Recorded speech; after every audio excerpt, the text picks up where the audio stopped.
বন্ধুরা, শুরু করতে চলেছি WBCS প্রিলিমস 2024 এর 50 নম্বর থেকে 75 নম্বর কোশ্চেনগুলি। 75 নম্বর কোশ্চেন এই জন্যই বলছি যে যদি তোমরা কেউ আমার আগের ভিডিওটি না দেখে থাকো তাহলে দেখে নিতে পারো। ওখানে 26 থেকে 49 পর্যন্ত কোশ্চেনের ডিটেলস অ্যানালিসিস দেওয়া রয়েছে। আজকেও যে 50 থেকে 75 পর্যন্ত আমার কোশ্চেন বুকলেট নাম্বার পেয়েছি আমি ডি, সেইটা পুঙ্খ বিশ্লেষণ করে দিয়েছি। আশা করি এখান থেকে তোমরা প্রচুর প্রচুর প্রচুর তথ্য পাবে এবং সেগুলো একটু নোট ডাউন করে রেখো, কারণ অনেক কষ্ট করে এই জিনিসটা কিন্তু তৈরি করেছি। তো বেশি কথা না বলে চলো শুরু করছি। আজকের জন্য ফার্স্ট কোশ্চেন এবং বুকলেট ডি সিরিজের 50 নম্বর কোশ্চেন যেটা রয়েছে, নিম্নলিখিত ব্যক্তিদের মধ্যে কে মহাত্মা গান্ধীর জীবনী রচনা করেছিলেন? এখানে অ্যান্সারটা হবে Louis Fischer. Option number B, Louis Fischer হলো এর answer. Option number B, Louis Fischer হলো এর অ্যান্সার। এক্সট্রা ইনফরমেশনের জন্য চলে যাচ্ছি পরের স্লাইডে। তিনি ছিলেন একজন মার্কিন সাংবাদিক ও লেখক। তিনি মহাত্মা গান্ধীর জীবনী the life of Mahatma Gandhi রচনা করেছিলেন।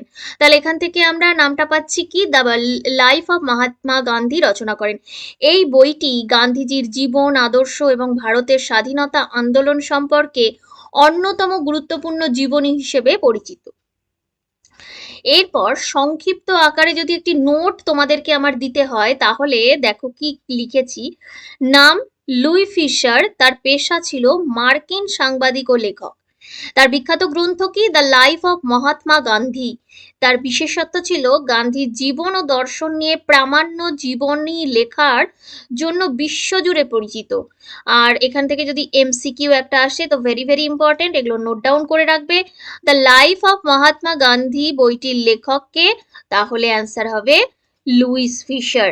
তাহলে এখান থেকে আরেকটা কোশ্চেন আমার অ্যারাইজ হয়ে গেল, the life of Mahatma Gandhi, that means Louis Fischer. চলে যাচ্ছি 51 নম্বর কোশ্চেন।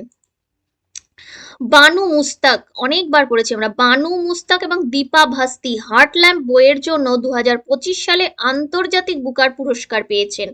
কি পেয়েছেন তিনি? আন্তর্জাতিক বুকার পুরস্কার। তাহলে আন্তর্জাতিক বুকার পুরস্কার পেয়েছেন।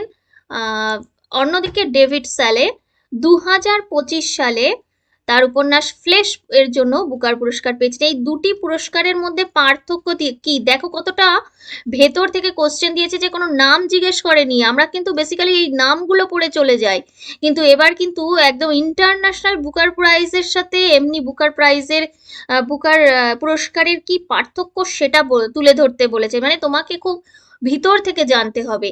এখানে হয়ে যাবে অপশন নাম্বার সি, অর্থাৎ এখানে এইবারের কারেন্ট অ্যাফেয়ার্স গুলো যা দিয়েছে, তুমি যদি ভেতরের অংশগুলো না জানো, শুধুমাত্র ওয়ান লাইনার কোশ্চেন পড়ে গেলে কিন্তু এইবার মানে বিপদ ছিল। যাই হোক, অপশন নাম্বার সি হলো এর অ্যান্সার।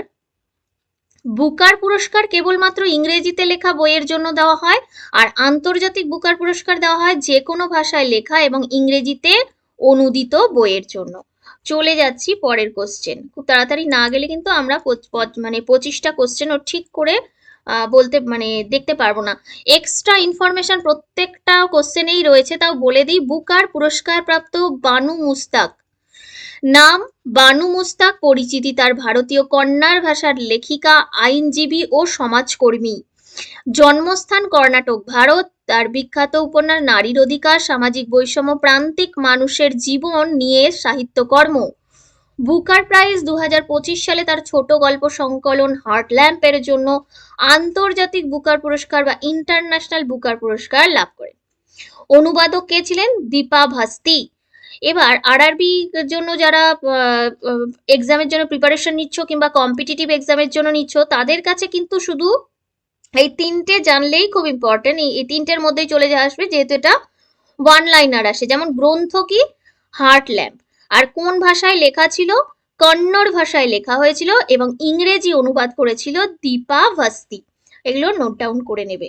চলো, কোন শহরটি করলা নদীর তীরে অবস্থিত? নিম্নোক্ত কোন শহরটি তাহলে করলা নদীর তীরে অবস্থিত? আমরা চলে যাই। করলা নদীর তীরে অবস্থিত শহর হলো জলপাইগুড়ি। তাহলে অপশনটা বলে দিই। অপশন নাম্বার বি, জলপাইগুড়ি হবে এর answer. Option number B, Jalpaiguri হলো এর অ্যান্সার। এক্সট্রা ইনফরমেশনের জন্য বলে রাখতে পারি, এটা বহু পরীক্ষায় এসেছে, ওয়েস্ট বেঙ্গলের বহু পরীক্ষায় এসেছে। শহরের নাম জলপাইগুড়ি, রাজ্য পশ্চিমবঙ্গ, নদী করলা। আর করলা নদীটি কি? এটি তিস্তা নদীর একটি শাখা নদী। Very very important, very very important, এটি তিস্তা নদীর একটি শাখা নদী। তাহলে এর গুরুত্ব, জলপাইগুড়ি উত্তরবঙ্গের একটি গুরুত্বপূর্ণ প্রশাসনিক ও বাণিজ্যিক কেন্দ্র। চা শিল্পের জন্য অঞ্চলটি বিশেষভাবে পরিচিত। শহরটি ডুয়ার্স অঞ্চলের প্রবেশদ্বার হিসেবে পরিচিত। এই জলপাইগুড়িকে ডুয়ার্স অঞ্চলের প্রবেশদ্বার বলা হয়। এছাড়া ইম্পর্টেন্টের মধ্যে কি আছে না, কাছাকাছি গরুমারা জাতীয় উদ্যান এবং চাপড়ামারি বন্যপ্রাণী অভয়ারণ্য অবস্থিত। আমি আরআরবি এবং পিএসসির জন্যও যদি করে থাকি, তাহলে যদি পড়াশোনা করে থাকি, তাহলে করলা নদীর তীরে অবস্থিত শহর কি না জলপাইগুড়ি। এইগুলো নোট ডাউন করো। চলো পরের কোশ্চেন। নিম্নলিখিত মৌলগুলির মধ্যে কোনটি অর্ধ পরিবাহী? এখানে হবে অপশন নাম্বার ডি, সিলিকন। আমরা যেহেতু এক্সট্রা ইনফরমেশনগুলো পরে দেখছি, তাই খুব বেশি একটার পিছনে সময় নষ্ট না করে এক্সট্রা ইনফরমেশনগুলো চলে যাচ্ছি। সিলিকন, এর রাসায়নিক প্রতীক SI, পারমাণবিক সংখ্যা 14, শ্রেণী উপধাতু, রং ধূসর, ধাতব, উজ্জ্বলতাযুক্ত কঠিন পদার্থ। এর বৈশিষ্ট্যগুলো কি? পৃথিবীর ভূত্বকের প্রায় 28% সিলিকন দিয়ে তৈরি। এইটা কিন্তু মনে রাখবে, ভূত্বকের 28% সিলিকন দ্বারা তৈরি, তাই এটি পৃথিবীর অন্যতম প্রচুর পরিমাণে পাওয়া মৌল। প্রকৃতিতে এটি মুক্ত অবস্থায় খুব কম পাওয়া যায়, সাধারণত সিলিকা, SiO2 এবং বিভিন্ন সিলিকেট খনিজের আকারে থাকে। এটি বিদ্যুৎ পরিবাহিতায় অর্ধ পরিবাহক বা সেমিকন্ডাক্টর হিসেবে কাজ করে। এর যদি ব্যবহারগুলো আমরা দেখি, তাহলে ব্যবহারগুলো আমার খুব ইম্পর্টেন্ট। আমরা দেখে নেব এবার সিলিকনের ব্যবহারগুলো কি কি। সিলিকনের ব্যবহারগুলো হলো কম্পিউটার চিপ, ট্রানজিস্টর ও ইলেকট্রনিক যন্ত্র তৈরিতে ব্যবহৃত হয়, সৌর কোষ ও সৌর প্যানেল তৈরিতে ব্যবহৃত হয়, কাঁচ ও সিরামিক এবং সিমেন্ট শিল্পে ব্যবহৃত হয়। এছাড়া সিলিকন ভিত্তিক বিভিন্ন শিল্পজাত পদার্থ তৈরিতে ইউজ হয়। গুরুত্ব, সিলিকন আধুনিক ইলেকট্রনিক্স এবং তথ্য প্রযুক্তির মূল ভিত্তি। কম্পিউটার, মোবাইল ফোন, ক্যালকুলেটর এবং অন্যান্য ডিজিটাল যন্ত্রে সিলিকনের ব্যাপক ব্যবহার লক্ষ্য করা যায় বর্তমানকালে। চলো দেখে নিই একটু সিলিকনটা দেখতে কেমন হয়। তাতে আমাদের একটা এই যে পড়লাম এতক্ষণ, এবার তোমাদেরকে যে এই যে ছবিটা দিয়ে আমি বোঝাচ্ছি, এতে কি হবে, তোমাদের মনে একটা সুন্দর স্পষ্ট ধারণা হয়ে যাবে যে এই জিনিসগুলো কি। দেখো এই সিলিকন, দেখো একদম চকচকে, আমরা প্রত্যেকটা জিনিস দেখতে পাচ্ছি। তা ছবিটা দিয়ে বেশি মনে থাকবে যে সিলিকনটা কিরকম দেখতে হয়। চলে যাচ্ছে 54 নম্বর কোশ্চেন। উদ্ভিদের বৃদ্ধি প্রতিরোধকারী হরমোনের নাম কি? এটার অ্যান্সারটা হবে abscisic acid. Option number D হলো অ্যাবসিসিক অ্যাসিড এর অ্যান্সার। চলো এক্সট্রা ইনফরমেশন জেনে নিই। অ্যাবসিসিক অ্যাসিড, অ্যাবসিসিক অ্যাসিডের ব্যবহার ও কাজ কি? না, অ্যাবসিসিক অ্যাসিড বা ABA হলো তোমার একটি গুরুত্বপূর্ণ উদ্ভিদ হরমোন। ঠিক আছে, এটা এক প্রকারের গুরুত্বপূর্ণ উদ্ভিদ হরমোন।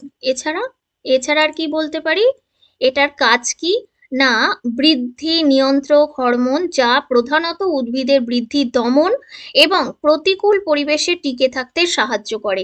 এইবার ইম্পর্টেন্ট যে জিনিসটা সেইটা আমরা জেনে নিচ্ছি। অ্যাবসিসিক অ্যাসিডের ব্যবহার ও কাজগুলি কি কি? ব্যবহার এবং কাজগুলি হলো বীজের সুপ্তাবস্থা বজায় রাখে, ফলে বীজ অকাল অঙ্কুরিত হয় না। খরার সময় পত্ররন্ধ্র বন্ধ করে, ফলে জলীয় বাষ্পের অপচয় কম হয়। পাতা, ফুল ও ফল ঝরে পড়তে সাহায্য করে। উদ্ভিদের বৃদ্ধি ধীর বা দমন করে।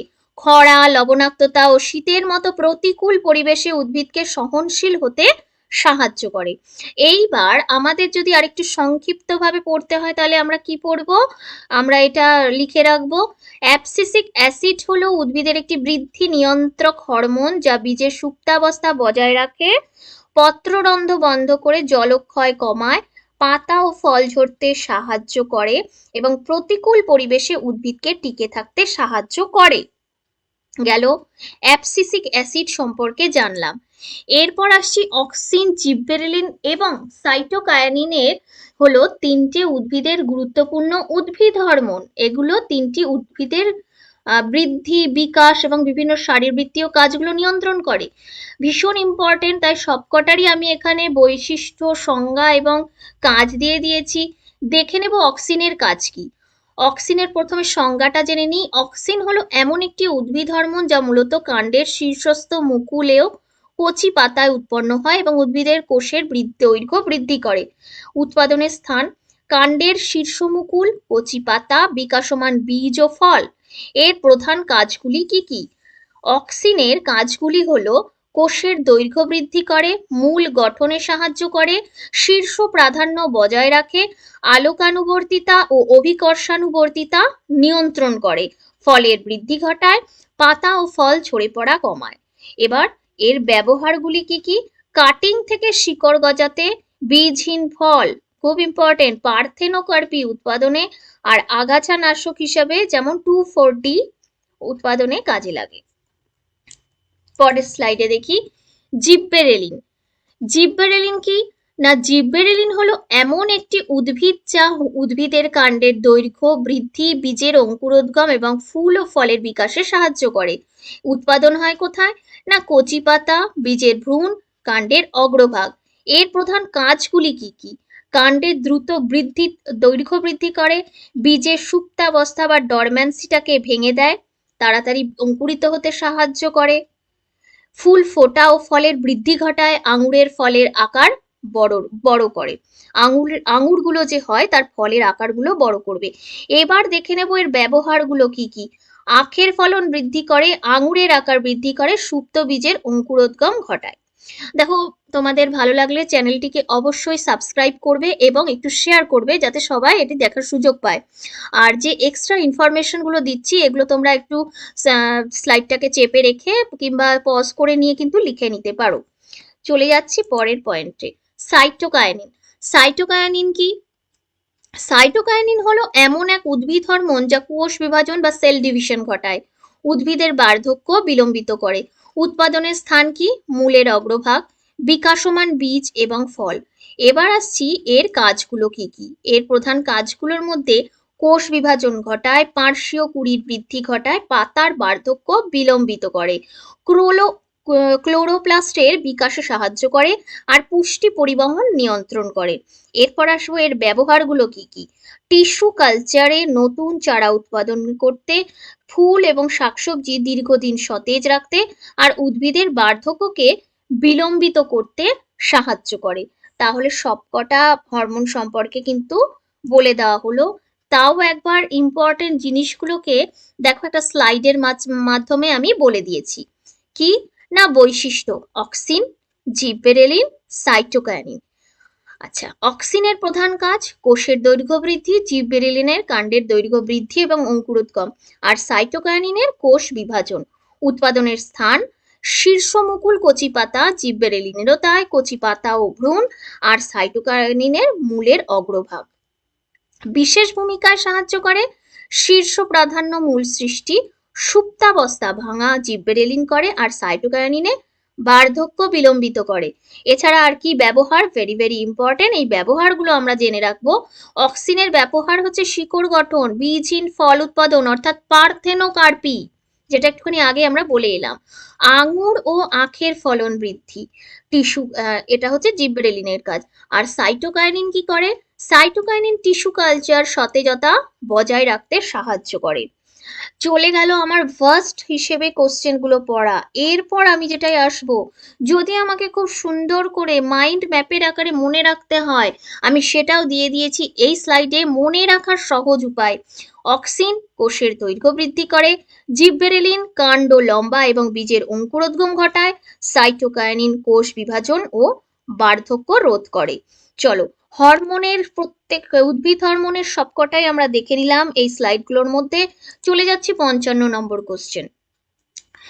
কেশব চক্রবর্তী রূপ ও সনাতন কার সভাতে উচ্চ পদে অধিষ্ঠিত ছিলেন?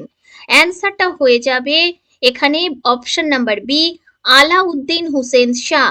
আলাউদ্দিন হুসেন শাহ, আলাউদ্দিন হুসেন শাহ হলো এর অ্যান্সার। এর এক্সট্রা ইনফরমেশন গুলো আমরা জেনে নিই।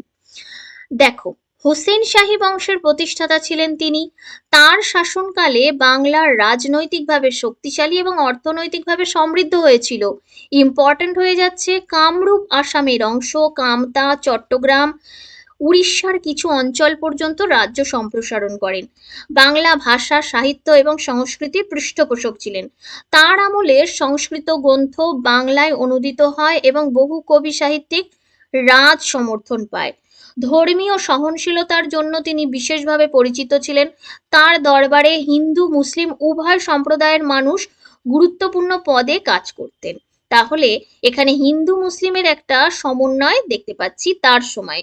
হ্যাঁ, সে তো বলতেই পারি, কারণ হুসেন শাহী বংশের সময়ে যদি বৈষ্ণব ধর্ম প্রাধান্য পায়, তাহলে অবশ্যই বলতে হবে যে সেখানে হিন্দু এবং মুসলিম উভয় সম্প্রদায়ের মানুষই সেখানে কাজ করত এবং তাদের একটা মর্যাদাও ছিল।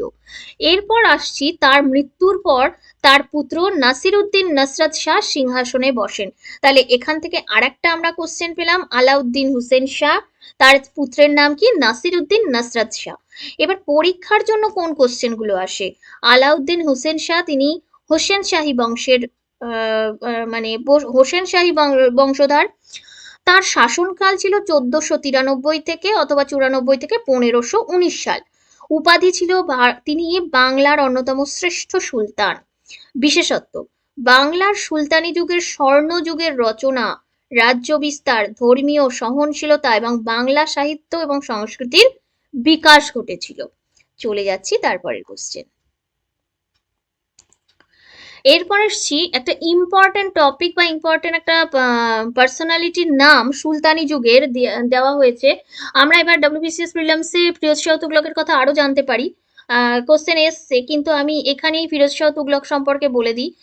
ফিরোজ শাহ তুগলক ছিলেন দিল্লির সুলতানি শাসকের তুগলক বংশের অন্যতম গুরুত্বপূর্ণ শাসক। তিনি বহু ভালো কাজ করেছিলেন। 1351 থেকে 1388 খ্রিস্টাব্দ পর্যন্ত শাসন করেন এবং মোহাম্মদ বিন তুগলক মৃত্যুর পর সিংহাসনে আরোহণ করেন। তার শাসনকাল প্রশাসনিক সংস্কার, জনকল্যাণমূলক কাজ এবং স্থাপত্য নির্মাণের জন্য বিশেষভাবে পরিচিত। তার যে প্রধান প্রধান অবদানগুলো আছে সেগুলো একটু নোট ডাউন করে নাও। বহু খাল, সেতু, রাস্তা, বাগান, মসজিদ, মাদ্রাসা, হাসপাতাল, ইবাদত হাসপাতাল ইত্যাদি নির্মাণ করেছিলেন। কৃষির উন্নতির জন্য সেচ ব্যবস্থার প্রসার ঘটান এবং খাল খনন করান। এরপর একটা ইম্পর্টেন্ট কোশ্চেন, যেটা এবার 2024-এর প্রিলিমসেই দিয়েছে, এখান থেকেই তার উত্তরটা পেয়ে যাবে।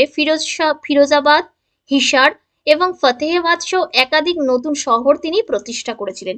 প্রাচীন স্থাপত্য সংরক্ষণে আগ্রহী ছিলেন এবং কুতুব মিনারের ক্ষতিগ্রস্ত অংশ তিনি সংস্কার করেছিলেন। এই কোশ্চেনটা নোট ডাউন করে নাও যে কুতুব মিনারের ক্ষতিগ্রস্ত অংশটাকে কে পরবর্তীকালে সংস্কার করেছিলেন? অ্যান্সারটা হয়ে যাবে ফিরোজ শাহ তুগলক। চলে যাচ্ছি পরবর্তী কোশ্চেনের স্লাইডে। সীমাবদ্ধতা, তিনি শরিয়ত ভিত্তিক শাসনের ওপর জোর দিয়েছিলেন এবং জিজিয়া কর কঠোরভাবে কার্যকর করেছিলেন।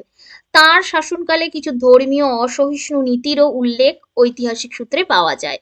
পরীক্ষার জন্য গুরুত্বপূর্ণ কি হয়ে যাবে না? ফিরোজ শাহ তুগলক, তুগলকের বংশধর, তুগলক বংশের বংশধর। 1351 থেকে 1388 খ্রিস্টাব্দ পর্যন্ত তার শাসনকাল চলেছিল। তার পূর্বসূরি ছিল মোহাম্মদ বিন তুগলক।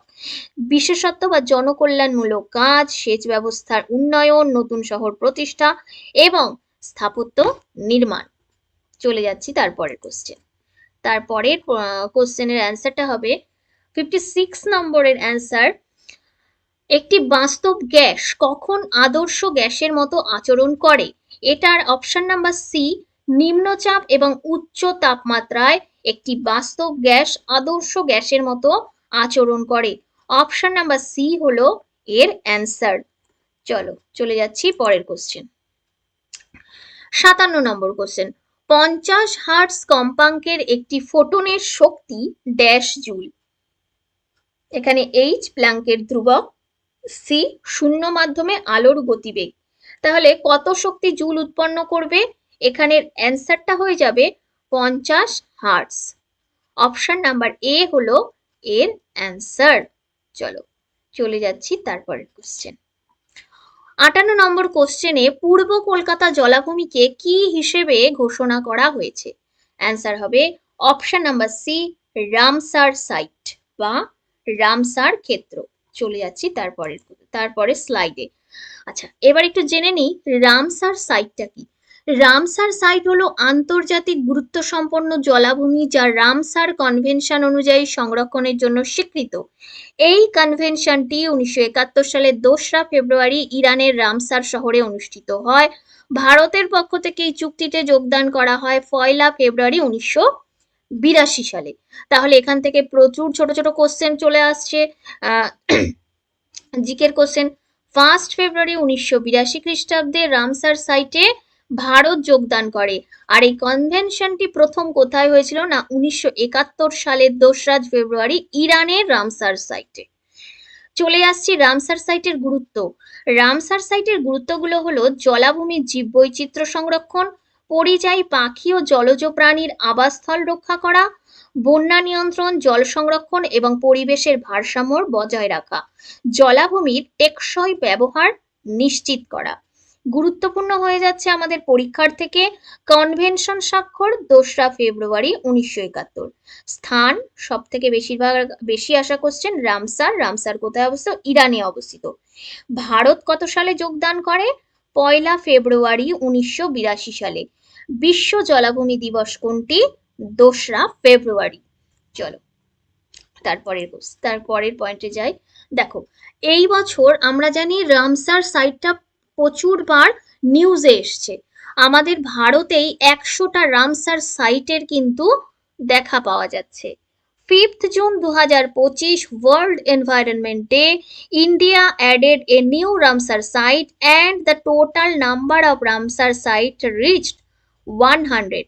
অর্থাৎ আমাদের দেশে ভারতবর্ষে 100টা রামসার সাইট তৈরি হলো। 100টা জলাভূমি রামসার সাইটের অন্তর্ভুক্ত হলো। 2 are located in West Bengal. Very very important হয়ে যাচ্ছে যে দুটো ওয়েস্ট বেঙ্গলে অবস্থিত। সেই দুটো কি কি না, একটা হচ্ছে সুন্দরবন আর একটা হয়ে গেল তোমার সুন্দরবন ওয়েটল্যান্ড, এবং আরেকটা যেটা আমাদের কোশ্চেনে দিয়েছিল এবার, east Kolkata wetland. East Kolkata wetland. তাহলে এবার দেখে নিই এই যে সুন্দরবন আর east Kolkata wetland. Narayan bird sanctuary Sukhtal. Highest number of site, সব থেকে বেশি কোথায় রয়েছে? সব থেকে বেশি Ramsar site Tamil Nadu. Largest site কি? আমাদের ওয়েস্ট বেঙ্গলের সুন্দরবন। স্মলেস্ট সাইট কি? রেণুকা, হিমাচল প্রদেশে অবস্থিত।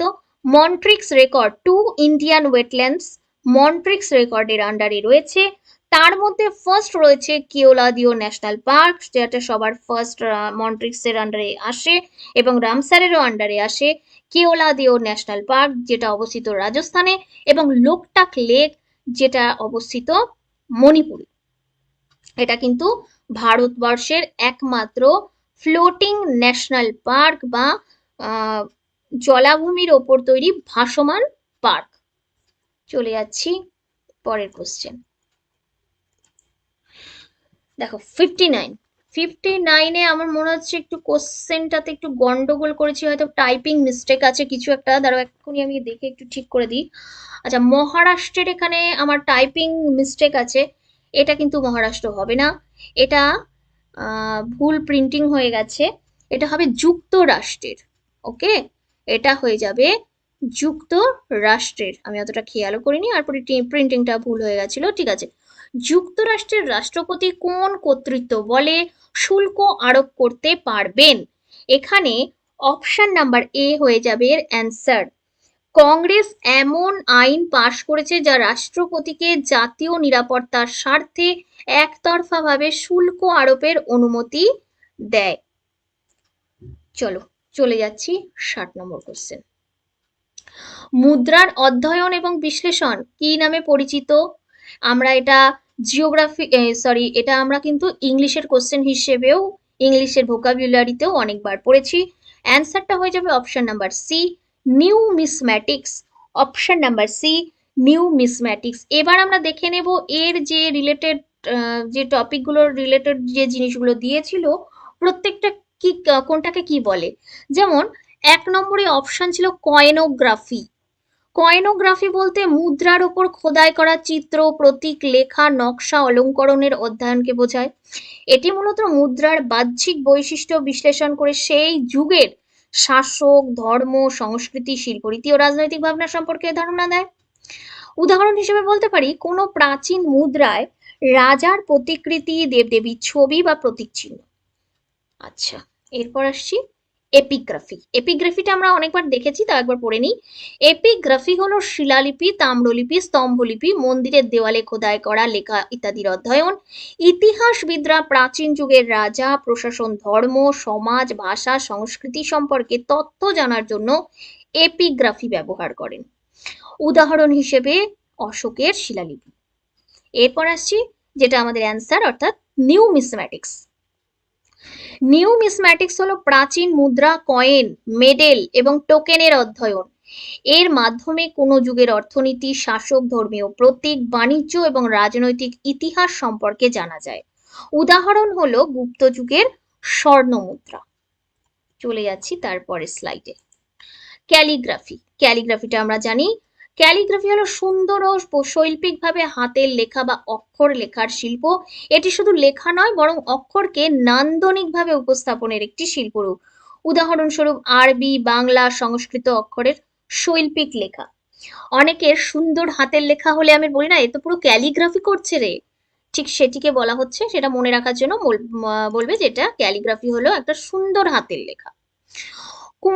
61 নম্বর কোশ্চেনে আমরা চলে এসেছি। কোন উপজাতি নেতাকে ঈশ্বরের অবতার বা ধরতি আবা হিসেবে গণ্য করা হতো? এটার অপশন নাম্বার সি, বিরসা মুন্ডাকে বলা হতো উপজাতি নেতা বা ঈশ্বরের অবতার বা ধরতি আবা।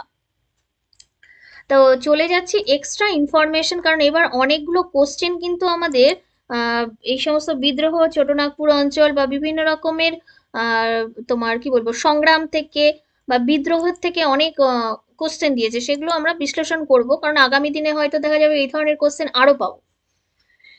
বিরসা মুন্ডা 1875 থেকে 1900 কোথায় তিনি ছিলেন? না, ছোটনাগপুর অঞ্চলের এক বিশিষ্ট আদিবাসী নেতা। তাহলে বিরসা মুন্ডা কে ছিলেন? বিরসা মুন্ডা ছিলেন ছোটনাগপুর অঞ্চলের এক বিশিষ্ট আদিবাসী নেতা, সমাজ সংস্কারক এবং ব্রিটিশ বিরোধী স্বাধীনতা সংগ্রামী। তিনি মুন্ডা জনগোষ্ঠীর অধিকার রক্ষার জন্য আন্দোলন করেছিলেন। তার নেতৃত্বে উলগুলান নামে বিদ্রোহ সংগঠিত হয়, যা ব্রিটিশ এবং জমিদারি শোষণের বিরুদ্ধে ছিল। এই কোশ্চেনটা একবার ডব্লিউবিসিএস মেইনসে এসেছিল, কত সালে আমার মনে নেই, তবে এটা মেন্সের কোশ্চেন, এবং একবার প্রিলিমসেও এসেছিল, মোস্ট প্রবাবলি এর আগের বছর কি তার আগের বছর, এটা প্রিলিমসেরও কোশ্চেন। তিনি অধিবাসীদের জমির অধিকার, সামাজিক সংস্কার এবং ধর্মীয় পুনর্জাগরণের জন্য কাজ করেন, তাই তাকে ধরতি আবা বা পৃথিবীর পিতা বলা হয়। চলে যাচ্ছি তারপরে কোশ্চেন। তারপরে স্লাইডে দেখো, সিধু এবং কানু। আমরা যখন বিদ্রোহগুলো পড়ছি, প্রত্যেকটা বিদ্রোহ সম্পর্কেই একবার করে জেনে নিই। কানু মুর্মু ছিলেন সাঁওতাল বিদ্রোহ। সাঁওতাল বিদ্রোহটা হয়েছিল 1855 থেকে 56, এর প্রধান নেতা। তিনি তার ভাই সিধু মুর্মুর সঙ্গে ব্রিটিশ শাসন, মহাজন এবং জমিদারদের অত্যাচারের বিরুদ্ধে সাঁওতালদের নেতৃত্ব দেন। এই বিদ্রোহকে সাঁওতাল হুলো বলা হয়। এর মূল লক্ষ্য ছিল শোষণ থেকে মুক্তি এবং নিজেদের অধিকার রক্ষা করা। আর একটা নাম আমরা পেলাম, রূপা নায়ক। রূপা নায়ক ছিলেন 19 শতকে বাংলার ওয়াহাবি আন্দোলনের সঙ্গে যুক্ত একজন গুরুত্বপূর্ণ কর্মী নেতা। তিনি ব্রিটিশ বিরোধী আন্দোলনে অংশ নেন এবং সাধারণ মানুষের মধ্যে প্রতিবাদের মনোভাব গড়ে তুলতে সাহায্য করেন। হলো, তাহলে এখানে অ্যান্সারটা হলো আমার option number C. Option number C হলো এর অ্যান্সার। এবার চলে যাচ্ছি আমরা 61 পরে 62 নাম্বার কোশ্চেন। সরি, আরো একটা স্লাইড আছে যেটা তানা ভগত থেকে আমরা এবার আর একটা কোশ্চেন পেয়েছি, যে জিতু ভগত ও তানা ভগত আন্দোলনের আপনি জড়িয়ে জগৎ লিখেছেন, সম্ভবত জিতু ভগত বা তানা ভগত আন্দোলন বোঝাতে চেয়েছেন। যাই হোক, এই জায়গাটাকে একটু অমিট করে দাও, কোনো জায়গার একটা অংশ এখানে চলে এসেছে, আমরা জিতু ভগত সম্পর্কে পড়ে ফেলি। জিতু ভগত টানা ভগত আন্দোলনে ছোটনাগপুর অঞ্চলের ওরাও আদিবাসীদের একটি গুরুত্বপূর্ণ আন্দোলন যাত্রা ভগত এর নেতৃত্ব দেন। এই আন্দোলনের উদ্দেশ্য ছিল সামাজিক এবং ধর্মীয় সংস্কার, শোষণের বিরুদ্ধে প্রতিবাদ এবং পরে ব্রিটিশ বিরোধী আন্দোলনের সঙ্গে যুক্ত হওয়া। নিচের কোনটি ভারতের সংবিধানে কেন্দ্রীয় কেন্দ্র ও রাজ্যগুলির সম্পর্ককে সঠিকভাবে বর্ণনা করে। এখানে হবে অপশন নাম্বার সি, ভারতে একটি শক্তিশালী কেন্দ্র সহ আধা যুক্তরাষ্ট্রীয় ব্যবস্থা বিদ্যমান। এটা অপশন নাম্বার সি হলো এর অ্যান্সার। আমরা চলে যাচ্ছি এক্সট্রা ইনফরমেশনে। এক্সট্রা ইনফরমেশনে আমরা জানছি আধা যুক্তরাষ্ট্রীয় ব্যবস্থা বা কোয়াসি ফেডারাল সিস্টেম বলতে কি বোঝো? আধা যুক্তরাষ্ট্রীয় ব্যবস্থা হলো এমন এক ধরনের শাসন ব্যবস্থা যেখানে এক কেন্দ্রিক, ইউনিটারি এবং যুক্তরাষ্ট্র ফেডারাল উভয় ব্যবস্থার বৈশিষ্ট্য একসঙ্গে দেখা যায়। অর্থাৎ এখানে কেন্দ্র ও রাজ্য দুই স্তরের সরকার থাকে, কিন্তু সংকট বা বিশেষ পরিস্থিতিতে কেন্দ্রের ক্ষমতা বেশি শক্তিশালী হয়ে ওঠে। যেমন ভারতের ক্ষেত্রে ভারতের শাসন ব্যবস্থাকে সাধারণত আধা যুক্তরাষ্ট্রীয় বলার কারণগুলো হলো এখানে কেন্দ্র ও রাজ্যের মধ্যে ক্ষমতার বন্টন করা আছে, সংবিধান লিখিত এবং সর্বোচ্চ আইন, স্বাধীন বিচার ব্যবস্থা রয়েছে, একই সঙ্গে কেন্দ্রের ক্ষমতা রাজ্যের তুলনায় বেশি, জরুরি অবস্থায় কেন্দ্র রাজ্যের উপর অধিক নিয়ন্ত্রণ প্রতিষ্ঠা করতে পারে। তাহলে এবার সংক্ষেপে যদি আমরা বলি, আধা যুক্তরাষ্ট্রীয় ব্যবস্থা হলো এমন একটি ব্যবস্থা যেখানে ফেডারেল কাঠামো থাকলেও কেন্দ্রীয় সরকারের প্রাধান্য বেশি থাকে। Point to be noted. New ম্যাটোফোর 63 হলো নিউ ম্যাটোফোর, পরিবর্তিত মূল এবং এগুলো অভিকর্ষের বিপরীতমুখী। এগুলি হলো অপশন নাম্বার এ শ্বাসমূল। অপশন নাম্বার এ শ্বাসমূল হলো এর অ্যান্সার। চলো দেখে নিই এক্সট্রা ইনফরমেশন। নিউম্যাটোফোর হলো কিছু ম্যানগ্রোভ উদ্ভিদের বিশেষ শ্বাসমূল যা কাদামাটি বা জলাবদ্ধ মাটির ওপরের দিকে উঠে আসে। জলাবদ্ধ মাটিতে অক্সিজেনের অভাব থাকায় ওই শ্বাসমূল বায়ু থেকে অক্সিজেন গ্রহণ করে উদ্ভিদকে শ্বাসক্রিয়ায় সাহায্য করে। এবার আর কিছু না লিখলেও এই যে তিনটে উদাহরণ আছে, যে এই নিউম্যাটোফোরের কি কি উদাহরণ: সুন্দরী গাছ, গড়ান এবং কেওড়া, ইত্যাদি না, এই তিনটে অন্তত নাম লিখে রাখতে পারো। সংক্ষেপে যদি বলি, জলাবদ্ধ বা কাদাময় স্থানে জন্মানো উদ্ভিদের যে ঊর্ধ্বমুখী শ্বাসমূল বায়ু থেকে অক্সিজেন গ্রহণ করে তাকে নিউম্যাটোফোর বলে। চলো একটা ছবির মাধ্যমে আমরা দেখে নিই যে কোথায় এই শ্বাসমূলগুলোকে কি ধরনের দেখতে হয়। দেখো, এটা পুরোটা একটা জলাভূমি, দেখতেই পাচ্ছ এইগুলোতেও জল আসে জোয়ারের সময়। এইখানের উদ্ভিদগুলো নিঃশ্বাস নেওয়ার জন্য দেখো এইভাবে শ্বাসমূল বেরিয়েছে। এই যে গাছগুলো এগুলোরই হচ্ছে মাটির অংশ, মাটির তলায় গিয়ে এই যে শিকড়গুলো বাইরের দিকে বেরিয়ে এসেছে। ওরা বাতাসের উপরে করে থাকে যাতে বাইরের থেকে এই বাতাস অক্সিজেনটা নিতে পারে। চলো 64, নিচের কোনটি ভারতের ডেটা সেন্টারগুলো দ্রুত বৃদ্ধির একটি কারণ? অপশন নাম্বার বি, কঠোর ডেটা স্থানীয়করণ বিধিমালা ডিপিডিপি আইন 2023 হলো এর অ্যান্সার। অপশন নাম্বার বি হলো এর অ্যান্সার। চলো, ডিপিডিএ অ্যাক্ট 2023 বলতে digital personal data protection act 2023 কে বোঝায়। এটি ভারতের একটি গুরুত্বপূর্ণ আইন যার উদ্দেশ্য হলো ব্যক্তিগত ডিজিটাল তথ্য, পার্সোনাল ডেটা সুরক্ষিত রাখা এবং সেই তথ্য কিভাবে সংগ্রহ, ব্যবহার বা সংরক্ষণ করা হবে তা নিয়ন্ত্রণ করা। আমরা একটু সংক্ষিপ্তভাবে এর পরিচয়টা জেনে নিই। পূর্ণ নাম digital personal data protection act 2023। কোথায় দেওয়া হয়েছে? দেশ ভারতবর্ষ। এর উদ্দেশ্য কি? নাগরিকের ব্যক্তিগত ডিজিটাল তথ্যের সুরক্ষা নিশ্চিত করা। চলে যাচ্ছি পরের কোশ্চেন। এর মূল বিষয়বস্তু কি? আমাদের কিন্তু কোশ্চেনটা সাইবার থেকে কিংবা তোমার কারেন্ট অ্যাফেয়ার্স রিলেটেড কোশ্চেন, তাও একবার খুব সুন্দর করে আমি ধরেছি, যখন পেয়েছি, যখন ইনফরমেশনগুলো তোমাদেরকে দিয়েছি, এবং তোমরা পারলে এই জিনিসটা একটু লিখে নিও। আচ্ছা, মূল বিষয়গুলো হলো ব্যক্তিগত তথ্যের সুরক্ষা, কোনো ব্যক্তির নাম, ফোন নাম্বার, ইমেল, আধার নম্বর, অনলাইন ইত্যাদি সুরক্ষিত রাখার জন্য এই আইন প্রণয়ন করা হবে। সম্মতি বাধ্যতামূলক, কোনো কোম্পানি বা সংস্থা ব্যক্তিগত তথ্য সংগ্রহ করার আগে সংশ্লিষ্ট ব্যক্তির সম্মতি নিতে হবে। এরপর তথ্য ব্যবহারের সীমা। এক সেকেন্ড।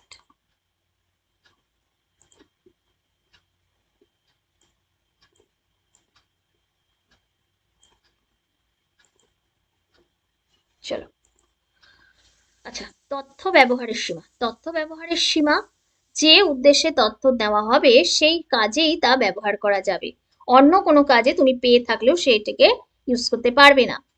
ডেটা ডিফিউশিয়ারি, যে সংস্থা বা প্রতিষ্ঠান ব্যক্তিগত তথ্য সংগ্রহ ব্যবহার করে তাদের তথ্য নিরাপদ রাখার দায়িত্ব থাকবে। শিশুদের তথ্যের বিশেষ সুরক্ষা, শিশুদের ব্যক্তিগত তথ্য ব্যবহারের ক্ষেত্রে বিশেষ নিয়ম প্রযোজ্য হবে। যদি আইন ভাঙো তাহলে কিন্তু শাস্তির ব্যবস্থাও করতে পারে, উপর এর সাথে সাথে জরিমানা আরোপ করা হতে পারে। চলে আসছি পরবর্তী স্লাইডে।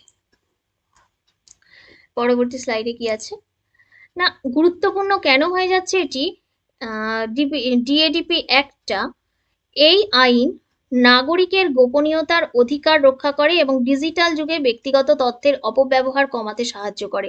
এক লাইনে যদি বলি, ডিপিডিপি অ্যাক্ট 2023 হলো ভারতের ব্যক্তিগত ডিজিটাল তথ্য সুরক্ষার জন্য পরিণত ডিপিডিপি অ্যাক্ট।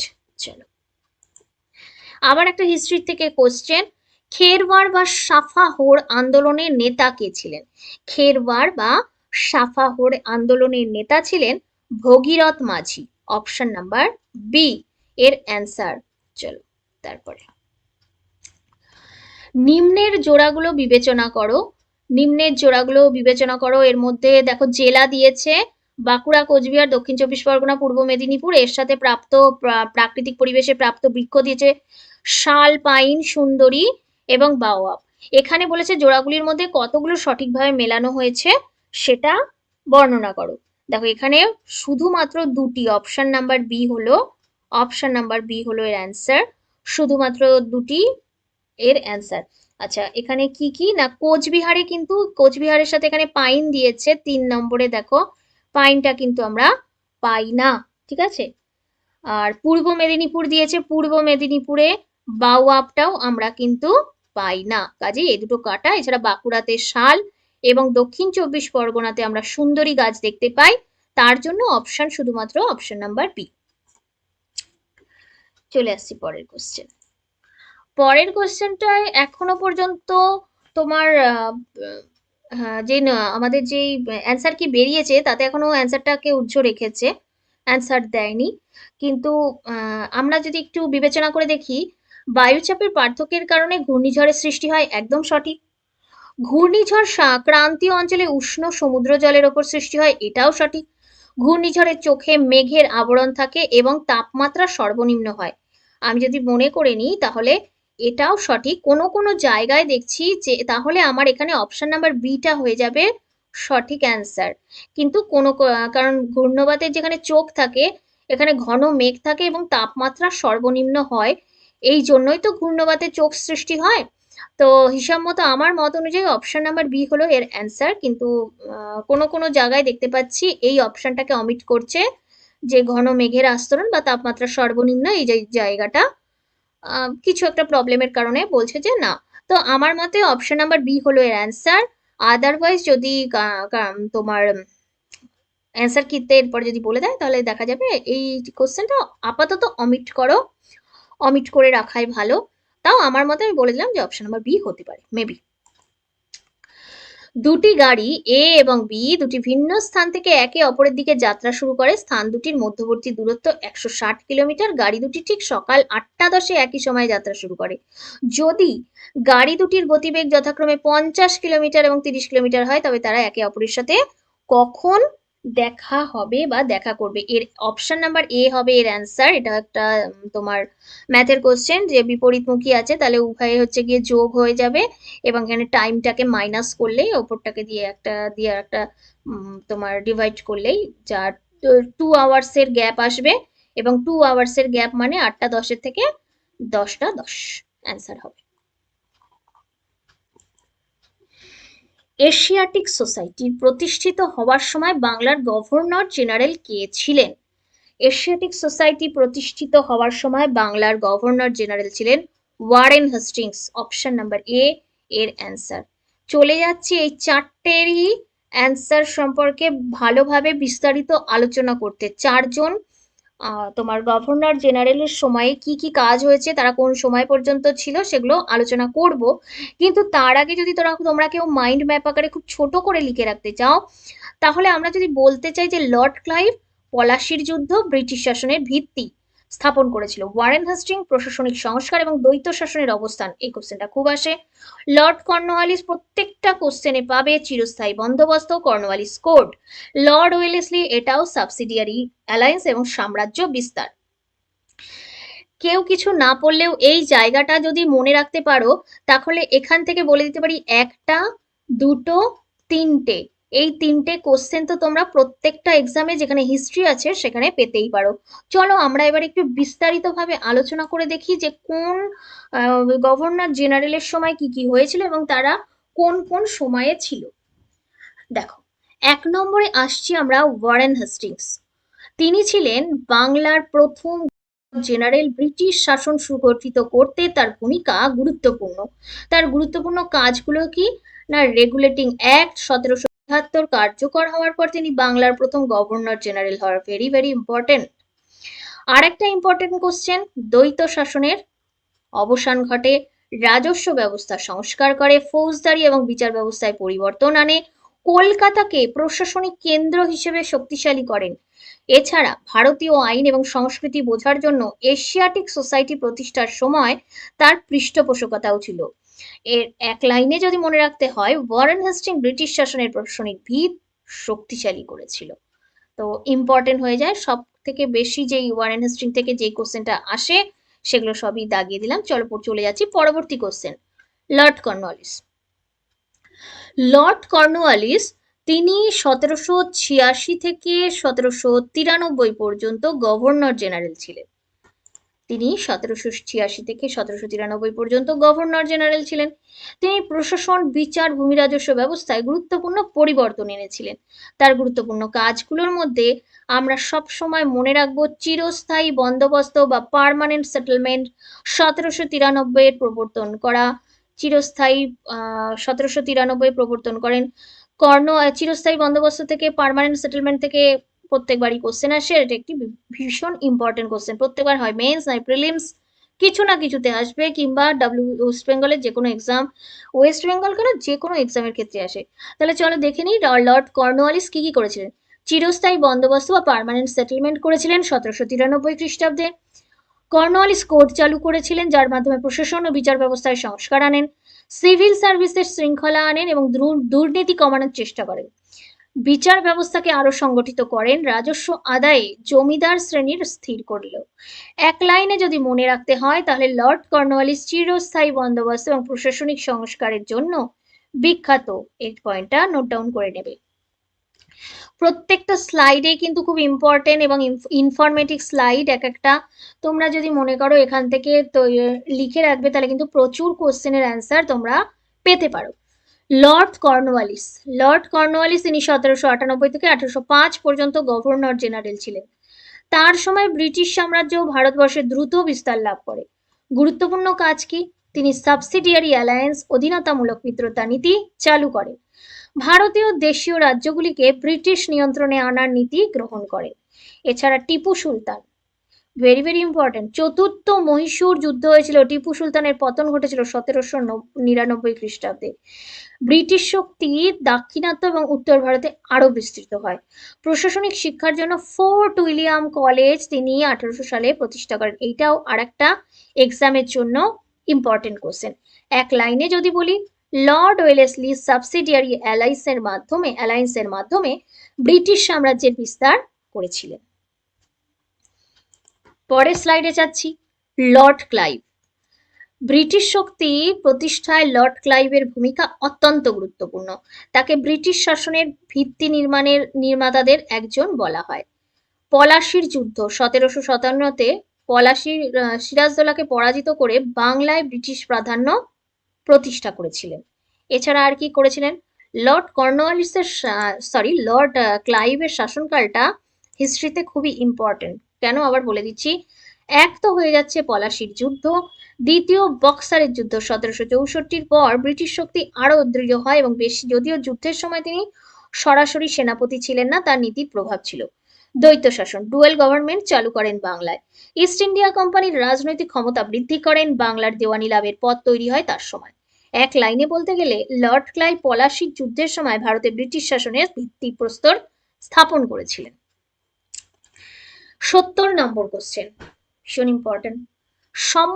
ভারত সম্প্রতি বিনামূল্যে এইচপিভি টিকাকরণের জন্য একটি দেশব্যাপী অভিযান চালু করেছেন। এই টিকাকরণের লক্ষ্য কি? এই টিকাকরণের লক্ষ্য হলো নারীদের জরায়ু মুখের ক্যান্সার প্রতিরোধ করা। অপশন নাম্বার এ হয়ে যাবে এর অ্যান্সার। আমরা কয়েকদিন আগে এই নিয়ে অনেক কর্মসূচি দেখেছি। তো চলে আসছি এইচপিভি টিকা সম্পর্কে জানতে। চলো দেখে নিই এইচপিভি টিকা সম্পর্কে আমরা কি জানি। এইচপিভির full form human papilloma virus. HPV টিকা হলো এমন একটি প্রতিষেধক যা হিউম্যান প্যাপিলোমা ভাইরাসের সংক্রমণ থেকে সুরক্ষা দেয়। এই ভাইরাসের কিছু ধরন সার্ভাইকাল ক্যান্সার বা জরায়ু মুখের ক্যান্সার, যৌনাঙ্গে আঁচিল এবং আরও কিছু ক্যান্সারের কারণ হতে পারে। এইচপিভি টিকার কাজ কি?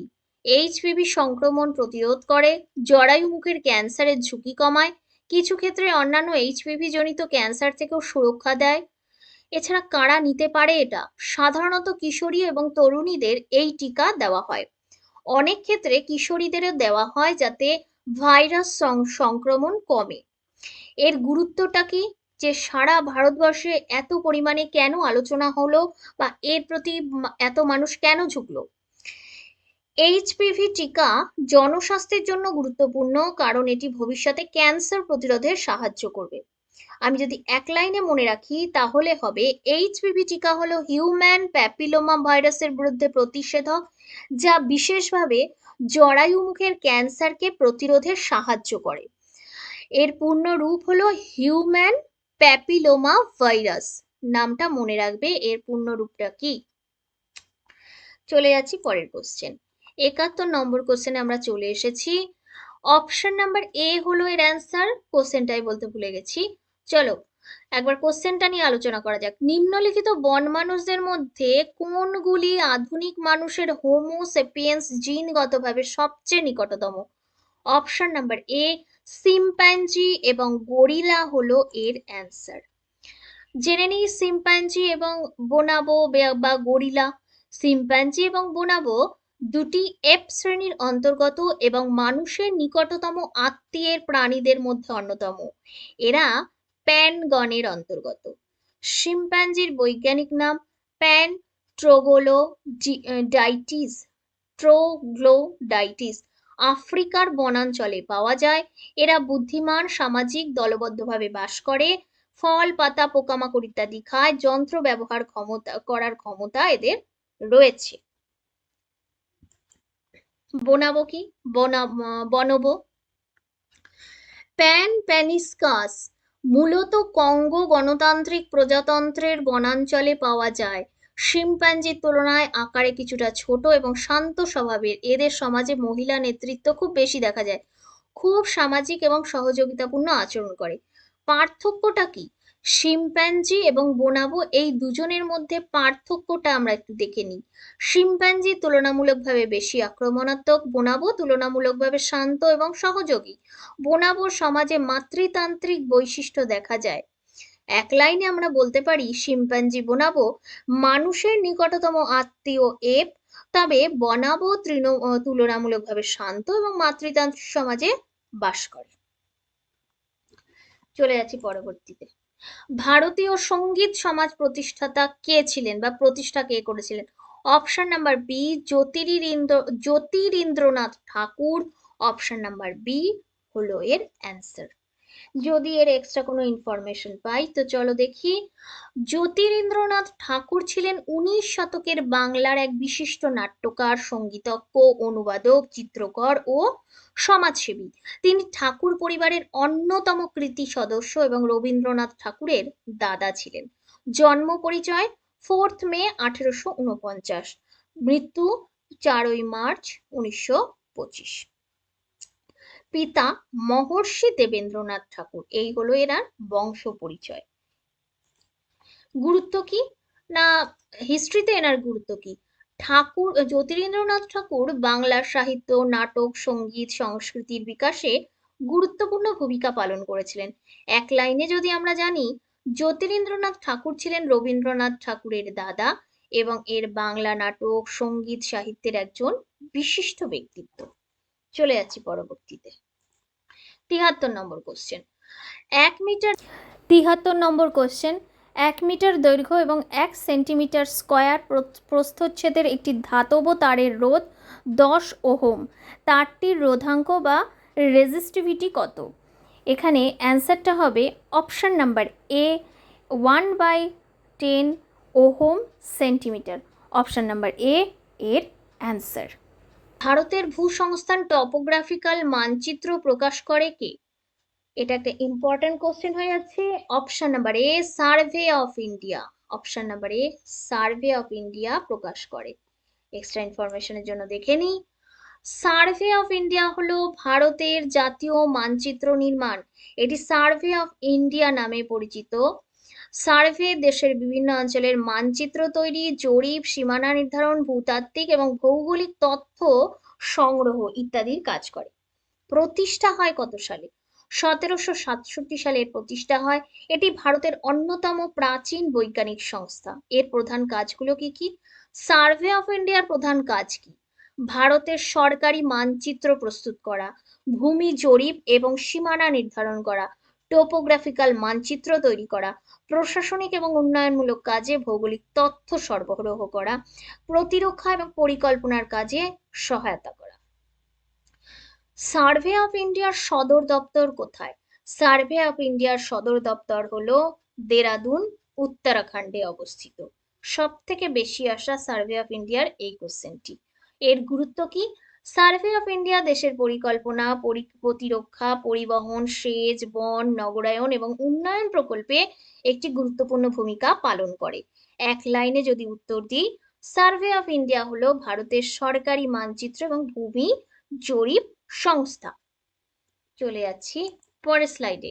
এখানে ছিল জুওলজিক্যাল সার্ভে অফ ইন্ডিয়া। দেখো আমরা কিন্তু এখানে প্রচুর প্রচুর প্রচুর ইনফরমেশন দিয়েছি। তোমরা অবশ্যই চ্যানেলটিকে সাবস্ক্রাইব করো, একটু শেয়ার করো এবং এই তোমাদের যদি একটু মনে হয় যে এগুলো ইনফরমেটিভ তাহলে অবশ্যই সেটি খাতায় টুকে রেখো ইনফরমেশনগুলো। Zoological survey of India. Zoological survey of India হলো ভারতের একটি গুরুত্বপূর্ণ প্রাণী বৈজ্ঞানিক গবেষণা সংস্থা, যা দেশের প্রাণীজ সম্পদের সমীক্ষা, গবেষণা, সংরক্ষণ এবং নথিভুক্তকরণ করে। প্রতিষ্ঠা বা স্থাপিত হয়েছিল 1916 সালে। সদর দপ্তর কলকাতা, পশ্চিমবঙ্গ। সবাই এখানে সার্ভে অফ ইন্ডিয়ার সাথে জুওলজিক্যাল সার্ভে অফ ইন্ডিয়ার পার্থক্যটা, এই সদর দপ্তরটা সব থেকে বেশি আসে আর সবাই এটাই ভুল করে। অনেক সময় জুওলজিক্যাল সার্ভে অফ ইন্ডিয়ার এই যে যখন দুটো অপশন দেয় কলকাতা, পশ্চিমবঙ্গ এবং উত্তরাখণ্ড, দেরাদুন, সবাই দেরাদুনে টিক মেরে আসে, কিন্তু অ্যাকচুয়াল অপশনটা হবে জুওলজিক্যাল সার্ভে অফ ইন্ডিয়া, পশ্চিমবঙ্গে অবস্থিত। প্রধান কাজগুলো কি কি? ভারতের বিভিন্ন অঞ্চলে প্রাণীজ সম্পদের সমীক্ষা করা, নতুন প্রাণী প্রজাতি চিহ্নিত ও নথিভুক্ত করা, বিলুপ্তপ্রায় এবং বিরল প্রাণী সম্পর্কে গবেষণা করা, জীববৈচিত্র্য সংরক্ষণে তথ্য সরবরাহ করা, পরিবেশ এবং বন সংরক্ষণে সহায়তা করা। এর গুরুত্বগুলো কি কি? জিওলজিক্যাল সার্ভে অফ ইন্ডিয়া ভারতের প্রাণী বৈচিত্র্য সম্পর্কে তথ্য সংগ্রহ করে এবং প্রাণী সংরক্ষণ, গবেষণা এবং পরিবেশ রক্ষায় গুরুত্বপূর্ণ ভূমিকা পালন করে। এক লাইনে যদি উত্তর দিই, সার্ভে অফ ইন্ডিয়া হলো ভারতের প্রাণীজ সম্পদের সমীক্ষা এবং গবেষণার সরকারি সংস্থা। চলে যাচ্ছি লাস্ট কোশ্চেন, 75 নম্বর কোশ্চেন।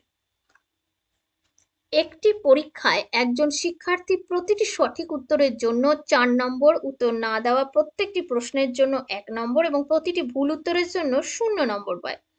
যদি মোট 30টি প্রশ্ন থাকে তবে নিচের মোট স্কোরগুলো কোনটি কোনো পরীক্ষার্থীর পক্ষে অর্জন করা সম্ভব নয়? অপশন নাম্বার সি হলো এর অ্যান্সার। অপশন নাম্বার সি হলো এর অ্যান্সার। ভিডিওটি অনেকটা বড় হয়ে গেল, অনেক ইনফরমেশন যেহেতু দিয়েছি, তাই এই 25টা কোশ্চেন আজকে থাকলো। তোমরা অবশ্যই ভালো লাগলে চ্যানেলটিকে সাবস্ক্রাইব করো। আজকের জন্য এখানে, পরে আবার 25টি কিংবা অন্য কোশ্চেনের জন্য তোমরা একটু চোখ রেখো। আগামী দিনে আরো 25টির এইভাবে ইনফরমেটিভ তোমার ইনফরমেশনের সাথে চ্যানেলে আপলোড করে দেবো। আজকের জন্য টাটা।